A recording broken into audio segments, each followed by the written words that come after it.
కరీంనగర్ కి సంబంధించి వేణు నిజంగా కొన్ని చోట్ల నీళ్లు ఉండి కూడా నీళ్లు అందని పరిస్థితి. మరోవైపు నిర్లక్ష్యంతో భూగర్భ జలాలు అడుగంటిపోయేలా చేసిన ఒక దారుణమైన పరిస్థితి. అంతో ఇంతో ఉన్న చోట సాధ్యమైనంత మేర వ్యవసాయం చేసుకుందామంటే ఇతర అనేక సమస్యలు, రుణమాఫీ కాలేదు, రైతు భరోసా రాలేదు, ఎరువులు అందట్లేదు, కరెంటు కూడా అందని పరిస్థితి దారుణంగా కనిపిస్తుంది. దీనంతటికి కారణం ఏమని మాట్లాడుతున్నారు జిల్లాలో రైతులు? అంటే ముఖ్యంగా ఇటు కరీంనగర్ ఉమ్మడి జిల్లా వ్యాప్తంగా చూసుకుంటే ఇటు కరీంనగర్ రూరల్ మండలము, ఇటు తిమ్మాపూరు, రామడుగు ఈ మండలాలే కాదు, నిన్న BRS party working president KTR కూడా ఇటు ఎల్లారెడ్డిపేట మండలంలో కూడా సందర్శించినటువంటి పరిస్థితి స్వేచ్ఛ. అంటే ముఖ్యంగా ఇటు కరీంనగర్ రూరల్ మండలం చూసుకుంటే ఇటు మగ్దుంపూర్ కావచ్చు, ఎలబోతారం, అంటే ఈ చుట్టుపక్కల గ్రామాలన్నిటికీ కూడా D89 కెనాల్ ద్వారా నీళ్లు రావాల్సి ఉంటుంది, ఇటు SRS పెంచి కానీ వీళ్ళు ఏంటంటే వారాబందీ ప్రకారంగా వారం రోజులు రావాల్సి ఉంటుంది. కానీ ప్రస్తుతం అయితే వారికి చివరి రోజు మాత్రమే నీళ్లు వదిలిపెట్టారు. కానీ అది ఓన్లీ ఆ కాల్వ వరకు మాత్రమే ఉన్నటువంటి పరిస్థితి. అంటే ఎవరికి కూడా నీళ్లు రానట్టు నేపథ్యం. అంటే ఈ గ్రామాలకు సంబంధించి మగ్దుంపూర్ ఈ గ్రామాలకు సంబంధించి 200 నుంచి 300 ఎకరాల వరకు కూడా చివరి ఆయకట్టుకు నీళ్లు రాక ఓవైపు పక్కనే ఉన్నటువంటి వాగు కూడా ఎండిపోయినటువంటి పరిస్థితి. వాగే కాదు, వాగులో ఉన్నటువంటి బావుల్లో కూడా నీరు నేపథ్యంలో రైతులు బోరింగ్ ద్వారా ఆ 400-500 మీటర్లు పైపులు వేసుకుని అవతల పక్క ఉన్నటువంటి తమ పొలాలను పండించేందుకు ఒక భగీరథ ప్రయత్నం చేస్తున్నటువంటి పరిస్థితి అయితే మనకు కనిపించింది స్వేచ్ఛ. అంటే ముఖ్యంగా వీరు చెప్పేది ఏంటంటే పుట్టదశకు వచ్చింది, నీళ్లు బాగా అవసరం ఉంటాయి, మేము చిన్న సన్నకారు రైతులము. అంటే మినిమం ఒక్కొక్క చిన్న సన్నకారు రైతుకు 5 ఎకరాల లోపే ఉంటుంది స్వేచ్ఛ. కానీ 4 ఎకరాలు, 3 ఎకరాలు, 2 ఎకరాలు వేసుకున్నటువంటి పరిస్థితి. అంటే వీళ్ళందరూ కూడా నారాయణపూర్ రిజర్వాయర్ నుంచి నీళ్లు రావాలి, ఇంకోటి ఎల్లంపల్లి నుంచి నారాయణపూర్ రావాలి, ఇంకో మిడ్మానే నుంచి చూసుకుంటే కూడా ఇటు మల్కపేట రిజర్వాయర్.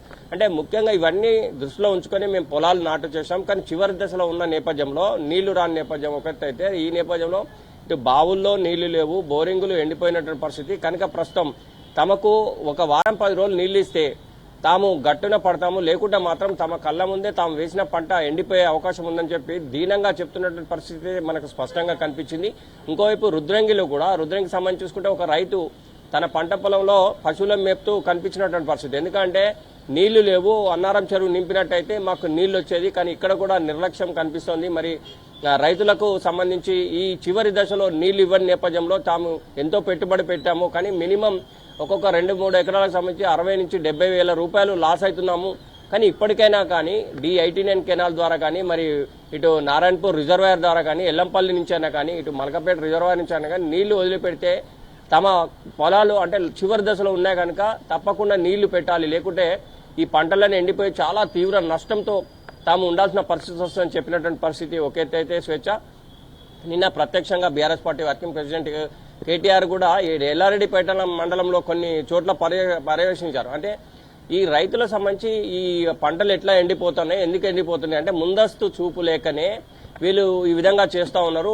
అంటే పంట అంటే కోతకొచ్చే దశ, పొట్ట దశలో ఉన్నటువంటి నేపథ్యము, మరి ప్రభుత్వం ఎందుకు నిర్లక్ష్యంగా ఉన్నది అని చెప్పి కూడా ప్రశ్నించారు.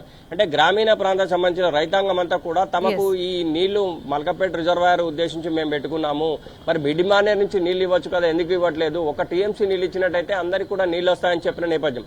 అంటే ఇంకోవైపు కూడా కేటీఆర్ చెప్పేది ఏంటంటే కాళేశ్వరం విషయంలో ఒక చిన్న సాకు చూపి ప్రభుత్వం దాన్ని పట్టించుకోవటం లేదు. ఒకవేళ అదే కనుక దాన్నే కనుక పర్ఫెక్ట్ గా పనిచేయించినట్టయితే ఈ రోజు ఇటు ఎల్లంపల్లి కావచ్చు, మిడ్మానేర్ కావచ్చు, LMDకి సంబంధించి కావచ్చు, రంగనాయక సాగర్ కావచ్చు, అన్నపూర్ణ కావచ్చు, మల్లన్న సాగర్ వరకు కూడా నిండు కుండలను తలపించి ఉండేవి. ఈ చుట్టుపక్కల ఉన్నటువంటి చెర్లను కూడా నింపే అవకాశం ఉండేది, కుంటలు కూడా నింపే అవకాశం ఉండేది. కానీ కావాలనే ప్రభుత్వం నిర్లక్ష్యం చేస్తుందని చెప్పి నిన్న కేటీఆర్ మీడియా సమావేశంలో కూడా చెప్పినటువంటి పరిస్థితి.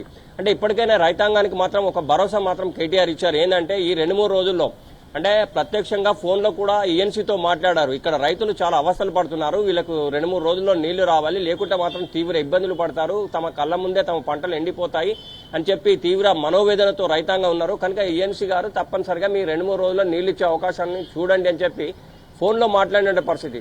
అట్లా కూడా వినకపోతే మాత్రం ఇటు రాజన్న సిరిసిల్ల జిల్లాకు సంబంధించి కలెక్టరేట్ ముందు అవసరం అనుకుంటే రైతాంగంతో ధర్నా చేస్తాను, అప్పటికి కూడా వినకపోతే అంటే మంత్రి ఛాంబర్ ముందు కూర్చుంటానికి కూడా సిద్ధంగా ఉన్నాను రైతాంగం కోసమని చెప్పినటువంటి పరిస్థితి ఉంది. అంటే ఇలాంటి పరిస్థితులు రాకుండా ప్రభుత్వం ముందస్తుగా చర్యలు ఎందుకు తీసుకోవట్లేదు అని చెప్పి కూడా రైతులు ఆవేదన వ్యక్తం చేస్తున్నటువంటి పరిస్థితి అయితే మనకు కనిపిస్తుంది స్వేచ్ఛ.